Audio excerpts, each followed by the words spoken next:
আসসালামু আলাইকুম প্রিয় দর্শক, অন্য মঞ্চের আলাপচারিতায় আপনাদের সকলকে আমন্ত্রণ জানাচ্ছি। আমার মনে একটা প্রশ্ন যে আসলে কি 21শে আগস্ট কোনো গ্রেনেড হামলা হয়েছিল? যদি গ্রেনেড হামলা হয়ে থাকে তার চিহ্ন আজকে বাংলাদেশে কোথায়? এখন তো মনে হচ্ছে যে 21শে আগস্ট গ্রেনেড হামলা হয়নি। 2004 সালের 21 তারিখ কেউ মারা যায়নি। 24 জন মৃত্যুবরণ করার কথা যেটা বলা হয়েছিল সেটা গুজব ছিল। আমাদের প্রয়াত রাষ্ট্রপতি জিল্লুর রহমান সাহেবের স্ত্রী এবং আওয়ামী লীগ নেত্রী আইবি রহমান, তিনি 21শে আগস্ট গ্রেনেড হামলায় মারা যাননি। 21শে আগস্ট গ্রেনেড হামলায় সেই গুলিস্তানে রাস্তার উপর সেই নারকীয়তা দেখা যায়নি। সেখানে দেখা যায়নি মানুষের জুতার পর জুতা, অথচ মানুষ নাই। সেখানে দেখা যায়নি মানুষ রাস্তায় পড়ে আছে। সেখানে আমরা এগুলো কিছুই দেখিনি। সেদিন কোনো নারকীয়তা হয় নাই। যদি হয়ে থাকতো তাহলে যে 2018 সালে 21শে আগস্টের গ্রেনেড হামলার যে বিচার হয়েছিল, সেই বিচারের রায়ে যারা সাজা পেয়েছিল তারা কেন আজকে বের হয়ে এসছে? যদি 21শে আগস্টে গ্রেনেড হামলা হয়ে থাকতো তাহলে তো কেউ না কেউ নিশ্চিতভাবে এখন জেলে থাকতো, কারো না কারো ফাঁসি হতো, তাই না? এত বড় নারকীয়তা তো খুব বেশি দেখা যায় না। আপনার কোন দেশে, পাকিস্তানের কথা বাদ দেন, পাকিস্তানের কথা বাদ দিলে, আফগানিস্তানের কথা বাদ দিলে, পৃথিবীর আর কোথায় কোন রাষ্ট্রে এমন এই যে 21শে আগস্টের গ্রেনেড হামলার মতো এই ধরনের বড় তাণ্ডব ঘটে? কোথাও ঘটে? এত বড় ঘটনা ঘটে না তো, আমরা তো দেখি না। পৃথিবীর সব দেশগুলো শান্তিপূর্ণ, এই পাকিস্তান ছাড়া, বাংলাদেশ ছাড়া আর আফগানিস্তান ছাড়া। 21শে আগস্ট গ্রেনেড হামলা, এটা নিয়ে অনেক কথা বলা হয়েছিল। তারেক রহমান সাহেব বলেছিলেন অনেক কথা, সেগুলোতে যাচ্ছি না। কিন্তু দেখেন, এই 21শে আগস্টের গ্রেনেড হামলা যে আওয়ামী লীগের কীর্তি, এটাও তো তারা বলেছিল, তাই না? সেখানে আল্লাহ বেহেশতে নসিব করুক, বেগম খালেদা জিয়া পার্লামেন্টে বলেছিলেন যে শেখ হাসিনা নিজে গ্রেনেড নিয়ে 21শে আগস্টে গিয়েছিলেন, ভ্যানিটি ব্যাগে গ্রেনেড নিয়ে সেখানে হামলা চালানোর জন্য। এই ধরনের কথা বিএনপির অনেক নেতা বলেছে না, এরা পার্লামেন্টও এগুলা বলেছে। এবং এই ধরনের একটা হামলা হয়ে যাওয়ার পর আপনারা কি দেখেছেন কোন জায়গায় কেউ এটাকে এইভাবে অস্বীকার করে? আর কিভাবে সেটা অস্বীকার করেছে? পৃথিবীর সবচেয়ে বড় হাস্যকর একটা পদ্ধতিতে, যেটা আসলে এত বড় একটা ট্র্যাজেডিকে, 21শে আগস্টের গ্রেনেড হামলার এত বড় একটা ট্র্যাজেডি, সেই ট্র্যাজেডিটাকে আপনার পরিহাস করার জন্য, কি পরিহাস? জজমিয়া নাটক করেছে। দেখুন, আমি আসলে ইতিহাসে যেতে চাই না বন্ধুরা। জজমিয়া নাটক আপনারা দেখেছেন, জজমিয়া নাটক করা হয়েছে। তারেক রহমান সাহেবের কাছে শুধু একটা প্রশ্ন করলেই তো হয়, যদি এই 21শে আগস্ট গ্রেনেড হামলায় আপনারা জড়িত না থাকতেন তাহলে জজমিয়া নাটকটা কেন করলেন? কেন আপনারা স্বাভাবিকভাবে বিচার করলেন না? বিচার তো করলেনই না। পরবর্তীতে আওয়ামী লীগ সরকার এসে বিচার করলো, 24 জন মানুষ মৃত্যুর জন্য, সেই হামলার জন্য।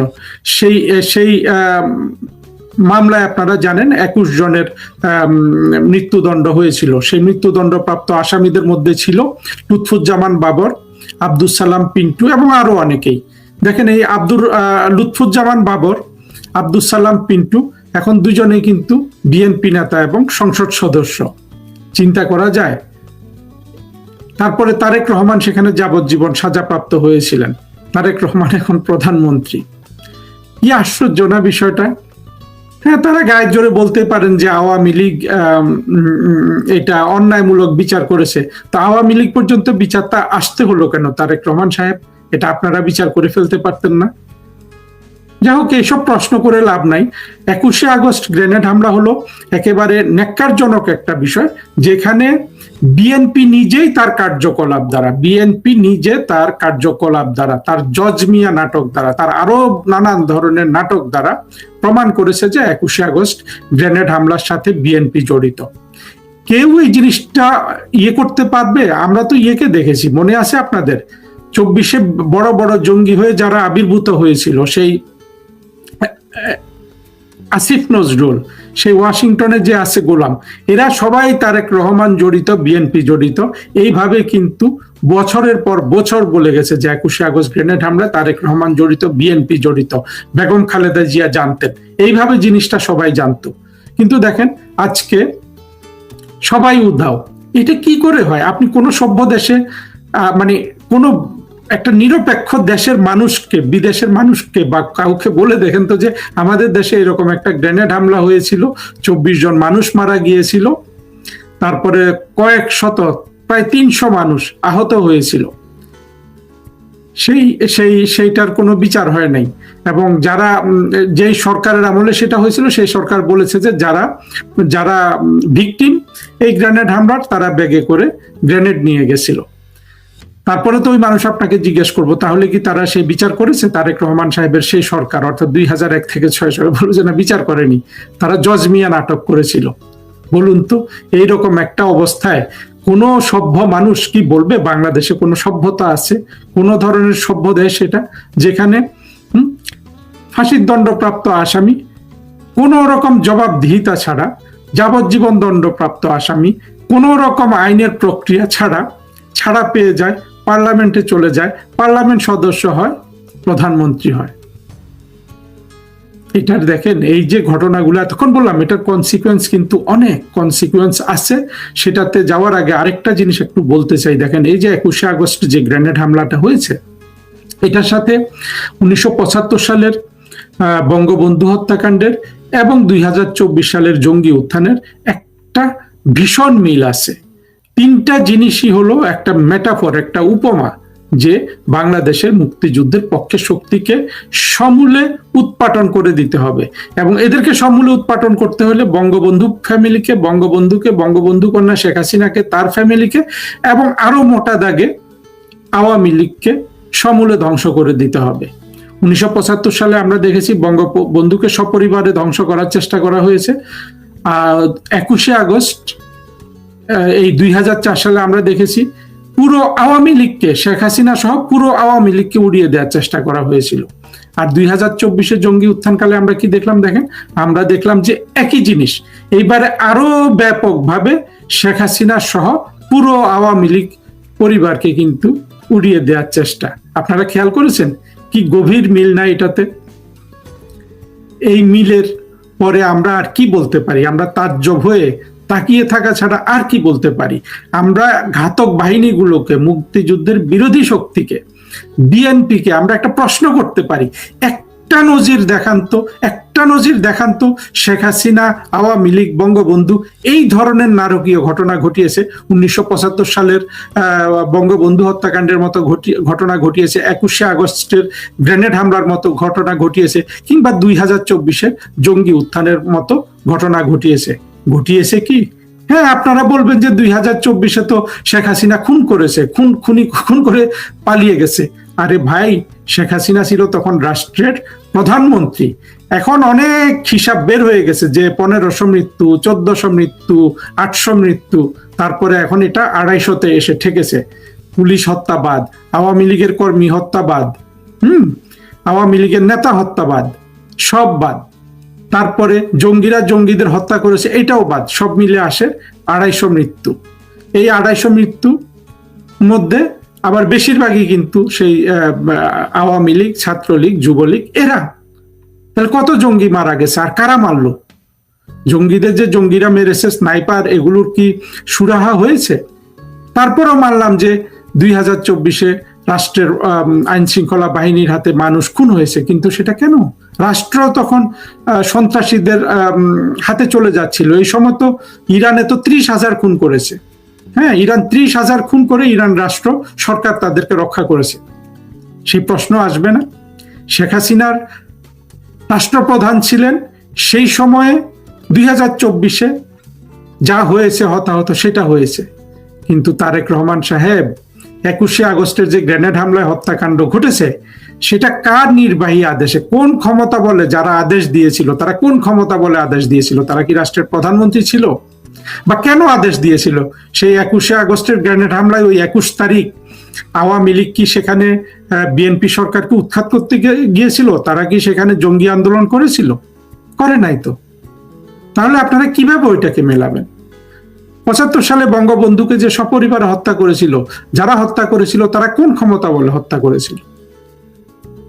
এই জিনিসগুলো কেউ কিন্তু প্রশ্ন করছে না। প্রশ্ন করলে এই প্রশ্নের উত্তর বাংলাদেশের স্বাধীনতা বিরোধীরা দিতে পারবে না। দেখেন, এই যে নাহিদ যদি জঙ্গি উত্থানের নায়ক হয়ে থাকে, ও তো সন্ত্রাসী, ওর হাতে তো কোনো ম্যান্ডেট ছিল না এতগুলো খুনের দায়িত্ব নেয়ার, কিন্তু তাকে নিতে হবে ভবিষ্যতে।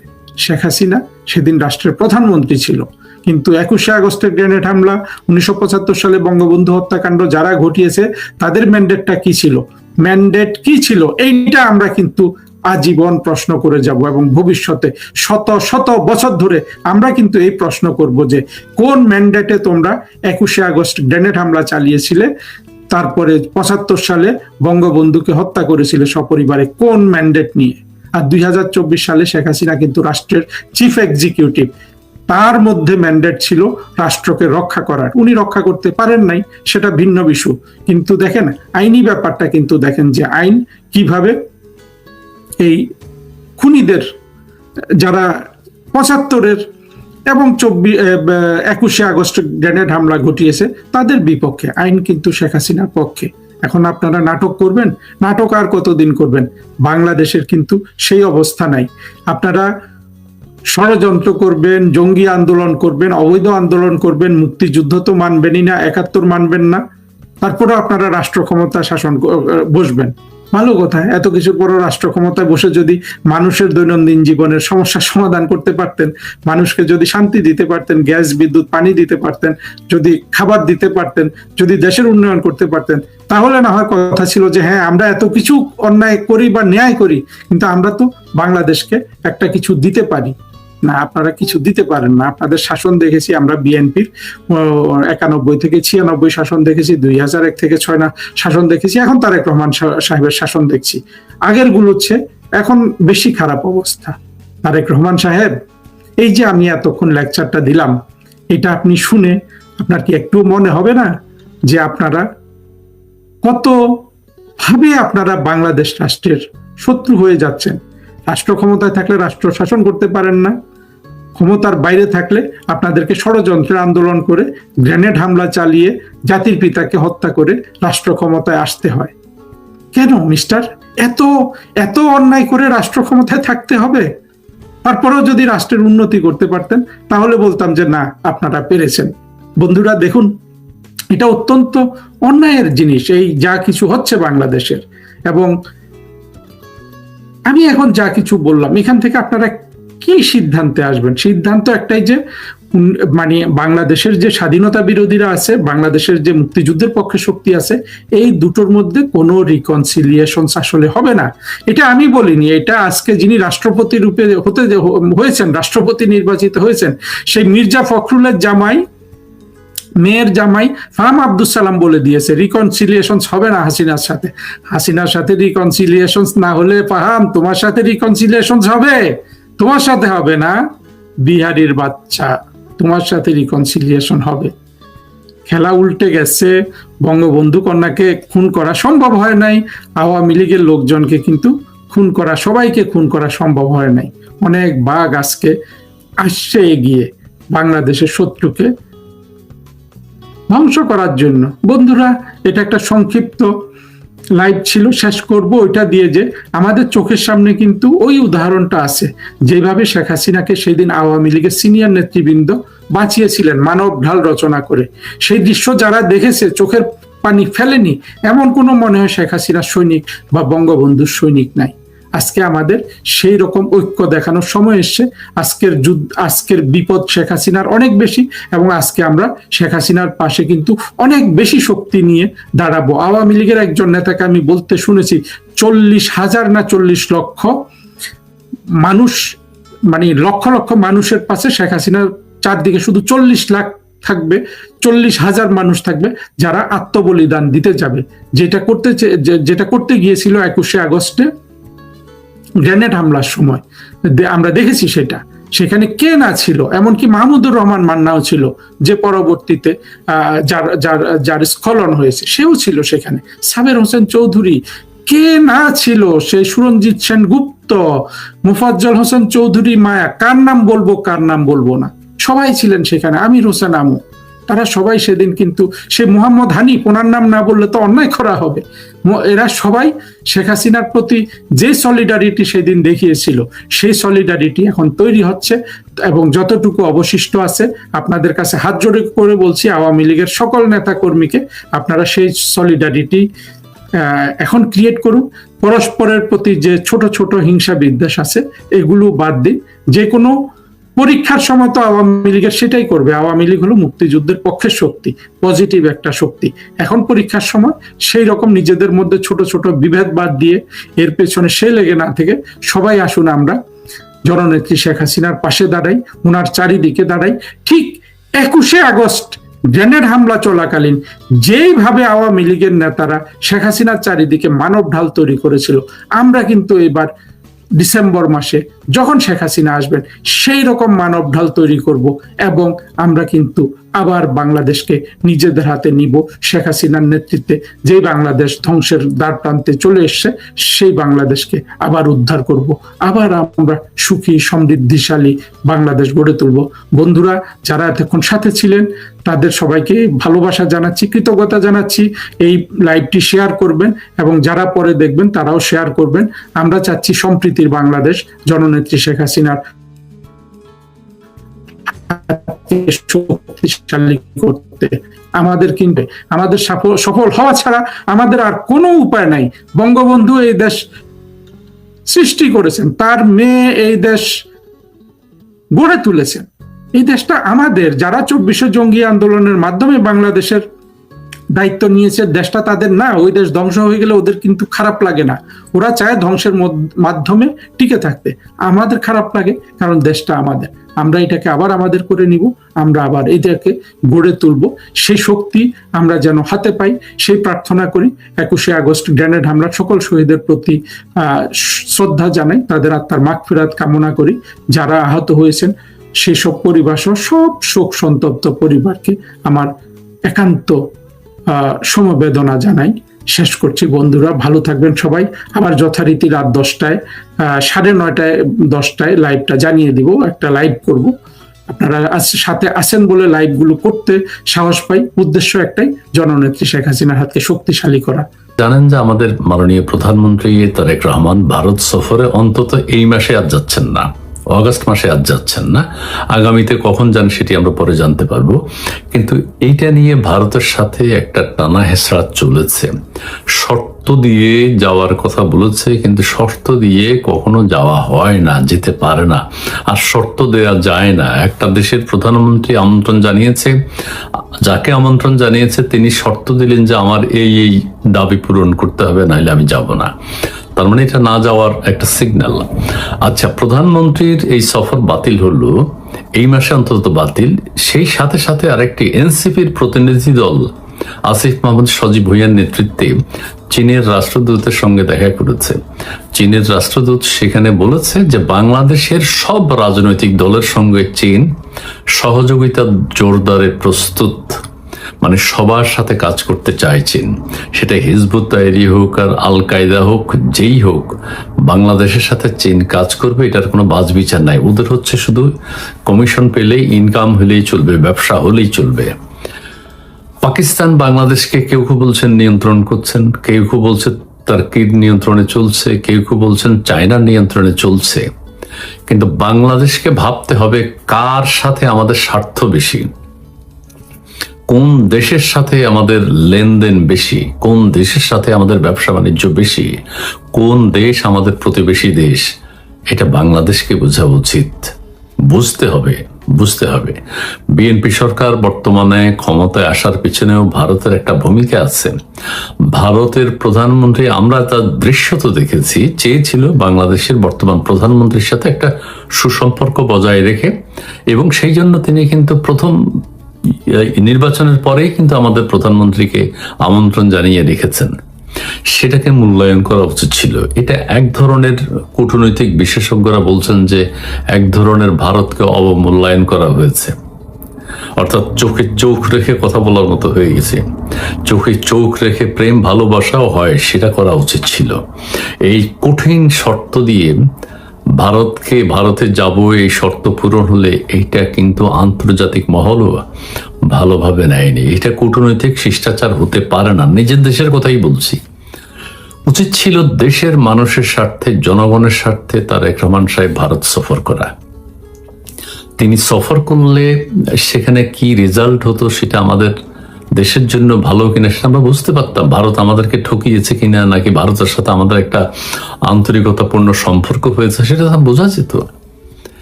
এখন যে পরিস্থিতি তৈরি হয়েছে, এই পরিস্থিতিতে দুই দেশের মধ্যে আবার একটা আন্তরিক পরিবেশ তৈরি হওয়া, এটা সময় সাপেক্ষ ব্যাপার। এখন যদি ভারত আবারও আমন্ত্রণ জানায় বা আমন্ত্রণ অব্যাহত রাখে যে আপনার আমন্ত্রণ আছেই যে কোনো মুহূর্তে, কিন্তু যে কোনো মুহূর্তে বাংলাদেশে তো যেতে পারবে না। যে জটিল শর্ত দিয়েছে বাংলাদেশ, সেই শর্ত পূরণ তো হবে না। সেই পূরণ হবে না এই কারণে যে এইটা বিচারিক ব্যাপার, একটা লম্বা সময়ের ব্যাপার। আমাদের দেশের যে শেখ হাসিনার বিরুদ্ধে যে মামলা হয়েছে, ফাঁসির রায় হয়েছে, সেগুলোর কাগজপত্র যাচাই বাছাই করে ভারতে পাঠাতে হবে। ভারত আবার সেটা যাচাই বাছাই করবে, এই আইসিটি কে ভারত আবার স্বীকৃতি দেয় কিনা, এই করতে করতে বছরকে বছর সময় লেগে যাবে। তো আমাদের এখন অনেকে বলছেন আমরা যে শর্ত দিয়েছি, এই শর্ত দেয়া মানে সবাই বুঝে যে আমি তোমার দেশে যাব না। তো সেই পরিবেশ যখন এখন বিরাজ করছে, সেই ক্ষেত্রে ভারতের সাথে আমাদের যে অমীমাংসিত ইস্যুগুলো রয়েছে, সেগুলোর কিভাবে সমাধান হবে? আমাদের গঙ্গা চুক্তি ডিসেম্বরের শেষ, তার আগেই আলাপ আলোচনার প্রয়োজন ছিল। সেটা ভারত যদি এখন সাদরে গ্রহণ না করে, আমরা তো এখন আর জোর করে যেতে পারবো না। এখন কিন্তু ভারতের ইচ্ছার উপর আমাদের প্রধানমন্ত্রীর ভারত সফর নির্ভর করছে। এখন কূটনৈতিকভাবে যদি এটা মানে এক ধরনের সহজ করা যায়, আবার একটা আন্তরিক সম্পর্ক, আন্তরিক পরিবেশ গড়ে তোলা যায়, তাহলে আমাদের প্রধানমন্ত্রী ভারত যেতে পারবেন। না হলে কিভাবে সম্ভব? কোনো পথ তো নেই। ভারত ওই শর্ত পূরণ করতে পারবে না, ইচ্ছা থাকলেও পারবে না। আপনারা জানেন, আমি একবার বলেছি, বঙ্গবন্ধু হত্যার যে আসামিরা পৃথিবীর বিভিন্ন দেশে ছিল, তাদের কথা আনতে পারেনি। এটা পারে না, এই দেশ দেবে না, কানাডা দেবে না, আমেরিকায় দেবে না। তারা এটা মানতে চায় না যে আমার দেশ থেকে ওই দেশে গেলে তার জীবনের প্রতি হুমকি আছে। এই অবস্থায় কাউকে ফেরত দেয় না। আমরা সাধারণ বেনজির আহমেদকে দুবাই থেকে আনতে পারিনি, পেরেছি। এখন তো সেটা নিয়ে কোনো কথাও হচ্ছে না, সেটাও সম্ভব হয়নি। এখন এনসিপির এই ছেলেরা, এই প্রধানমন্ত্রী যখন এটি মোটামুটি বাতিল করলেন, কারণ আমরা এটা শুনেছি প্রধানমন্ত্রীর যে পররাষ্ট্র উপদেষ্টা আছেন, তিনি বলেছেন যে আপাতত একটা সৌহার্দ্যপূর্ণ সম্পর্ক হওয়া ছাড়া বা আন্তরিকভাবে দাওয়াত দেওয়া ছাড়া, অথবা সম্মানজনক ইনভাইটেশন না। এখন সম্মানজনক বলতে কি বোঝাতে চেয়েছেন? যে ইনভাইটেশন ছিল সেটা থেকে অসম্মানজনক কিছু ছিল কিনা? আমাদের প্রধানমন্ত্রী হিসেবে এতে প্রধানমন্ত্রীকে ডেকেছেন ভারতে যাওয়ার জন্য। এই দুই দেশের, ভারতেরও প্রবলেম আছে। ভারতও কিন্তু আমাদের যে চতুর্দিকে বর্ডার, তিনদিকে বর্ডার, এগুলো কিন্তু নিরাপত্তার ব্যাপারটা নিয়ে বাংলাদেশের ভারতও শঙ্কিত। সো বাংলাদেশে যদি পাকিস্তানের প্রাধান্য বিস্তার করে, বাংলাদেশ যদি পাকিস্তানের কথায় চলে, ভারতের নিরাপত্তার জন্য হুমকি। ভারত এটা কখনো মেনে নেবে না। মেনে না নেওয়ার যথেষ্ট কারণ আছে। চীনের আধিপত্য বাংলাদেশ, এটা ভারত মেনে নেবে না। আমাদেরকে ঠিক করতে হবে আমরা কোন দেশের দ্বারা লাভবান হব, কোন দেশের দ্বারা সহজে ব্যবসা বাণিজ্য করতে পারবো, সেই দেশকে আমরা গ্রহণ করে নিতে হবে আমাদের জন্য, আমাদের সুবিধার্থে, আমাদের স্বার্থে, আমাদের জনগণের স্বার্থে। কাজে সেখান থেকে আমরা এই ট্যুরটা বাতিল হওয়াতে আমরা বঞ্চিত হয়েছে। সো ভারতকেই নিতে হবে নিজেদের জাতীয় স্বার্থে। নো পাকিস্তান, নো চায়না, সবার সাথে আমাদের বন্ধুত্বপূর্ণ সম্পর্ক থাকবে। যার থেকে যেটা নেওয়া দরকার সেটা আমরা দেব, কিন্তু ঘনিষ্ঠতা থাকতে হবে ভারতের সাথে, এটা মানতে হবে। এটা তো স্বীকৃত। প্রতিবেশীর সাথে সম্পর্ক আগে, এটা যে কেউ, যে কোনো দেশের তার প্রতিবেশী দেশ যেটি সেটির সাথে সম্পর্ক আছে। এটা মানতে হবে, না মানার কোনো কারণ নেই। জামাতে ইসলাম, এনসিপি এরা বলে দিল্লি না ঢাকা, দিল্লি না, এসব কথার কোনো মানে সার্থকতা নেই। এগুলো বলে একটা বিচ্ছিন্নতা তৈরি করা, একটা প্রতিবেশী দেশের সাথে দুঃসম্পর্ক তৈরি করা, যেখানে আমাদের প্রয়োজন সুসম্পর্ক। এরা এই মুহূর্তে চীনের রাষ্ট্রদূতের সাথে দেখা করাটাও ঠিক হয়নি, এটা আঞ্চলিক সমস্যা দেখা দেবে। এখন ভারত যদি, আমি শেষ কথা আবারও বলি, ভারত যদি মনে করে ঠিক আছে বাংলাদেশের প্রধানমন্ত্রী যখন খুশি আমাদের দেশ ভিজিট করতে পারেন, কিন্তু বাংলাদেশ আর ইচ্ছা করে ভারতে যেতে পারার কোনো কারণ নেই। আমাদের প্রতিবেশী দেশের সাথে সবসময়, ইউনূস সরকারের সময় একবার খারাপ হয়েছিল, চরম খারাপ, কিন্তু ব্যবসা বাণিজ্য হয়েছে। ভারত কিছু কিছু চুক্তি বাতিল করেছে, তারপরেও ব্যবসা বাণিজ্য কিছু হয়েছে। কিন্তু এখন কি হবে? এখন আমরা কোথায় দাঁড়াবো? হ্যাঁ, ভারতকে ছাড়া যদি আমরা চলতে পারি, তাহলে আমাদের স্বয়ংসম্পূর্ণ হতে হবে, বা আমরা স্বয়ংসম্পূর্ণ হব। আমরা ভারতের সাথে কোনো যোগাযোগ আমাদের প্রয়োজন নেই। কিন্তু যোগাযোগ প্রয়োজন নেই বললে কি হবে? ভারতের সাথে আমাদের এত বড় বর্ডার। ভারত অস্থিতিশীল হলে বাংলাদেশও তো অস্থিতিশীল হতে পারে, বাংলাদেশ অস্থিতিশীল হলে ভারতও তো অস্থিতিশীল হতে পারে। সো পারস্পরিক সৌহার্দ্যপূর্ণ সম্পর্ক